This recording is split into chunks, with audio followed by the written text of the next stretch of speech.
Hi, and welcome. We're going to be talking about decision making. I'm so happy because I had a aha moment yesterday and I realized, there should be a part 2. So in the part 1 video, if you haven't seen it yet, it's talking about a framework that I use to make decisions and how I would process my thinking. And in this part 2 of the video, I am going to talk about values and why they are so important and how can we use them in a way that can help us make decisions, especially when there's so many choices that come to us, right? Like, have you ever been in a situation where you have so many choices, or even you're exploring opportunities, right? And you're trying to see whether or not that choice is right for you and if it's the right timing. And so sometimes there's situations that happen, right? Sometimes there's analysis paralysis where you're like overthinking, like, oh my god, is this the right one? Or maybe you step into the decision, you made the choice, you're like, yes, this is it, and then somehow before you even like pursue it, overthinking comes up, right? Have you ever been in that situation? And then another thing happens is you make a choice, you follow through, and somehow along the journey you realize it's not what you thought it would be. The experience or the expectation was not met. That, especially the expectation that you hoped for. And so I wanted to talk about these two instances because I feel like these instances are relatable, and hopefully there's something that you can apply, hopefully, and that some things that I will share with you will resonate. So, here we go. Values. Okay. One thing that I love to do is I like to list my values. So, values to me are important rules or expectations that I want to experience. I say it in that way because they're like intentions to me. They are what dictate whether or not I am in alignment with my true authentic self. They keep me in check to prevent me from feeling angry, frustrated, even miserable. And so when I'm making a choice, I'm always thinking about my values. So what I love to do is I make a list of my values. I start with just writing them all down. And then what I like to do is I go through the list and I prioritize them. For example, let's say I write fun, love, joy, and peace, right? As I'm assessing what is the value that's the most important to me, I would write that down. And then the second one, then the third one, and the fourth one. I usually stick with 5 to 10. The reason being is like sometimes we will not do all of them, but usually, at least for me, I realize I tend to live by at least half of the list that I have. So if I have 10 values, I usually go by the first 5. And so to me, if it doesn't bring peace, automatically, if that's super important to me, the decision has been made. That's no. If it does, then I go to the next one. Is it fun? If it's not, then I already made my choice. That means that's a no. If If it's a yes and it brings fun, then I go to the next one. Will it be something I will enjoy? Will I love it? If it's a no, then I've already made a choice. It's a no. And so I go on through the list, right? Obviously, values are just one piece of the puzzle, but it can also be integrated into the decision making as well. The other thing is your standards.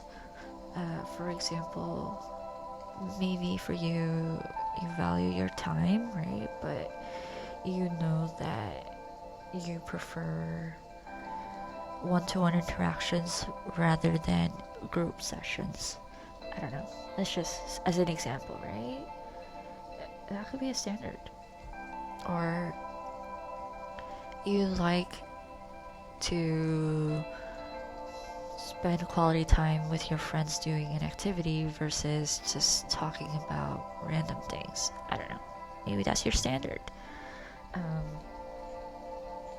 Maybe you don't like gossip and you prefer venting but with a solution, right? Or you like to have a one-to-one discussion that's healthy, and finding the right time and place, it's your standard, it's your boundary.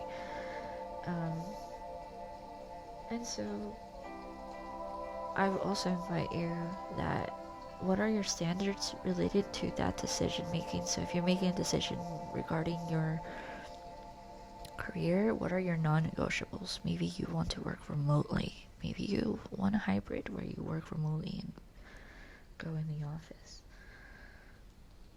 Alright, so little things like that. So yeah, I see standards as your non-negotiables. They're just your must. Something that you know without these non-negotiables, you're not happy.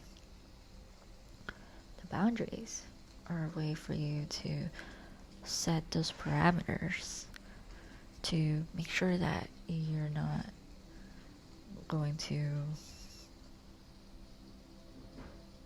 compromise your standards or your values, right? So think of your boundaries as the bumpers.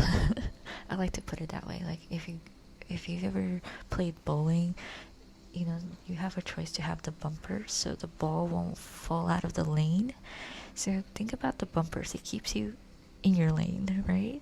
They'll bump on the side a bit, but then it'll bounce back into the center, and then the ball just keeps rolling in the lane, right? Along the lane. That's how I see boundaries.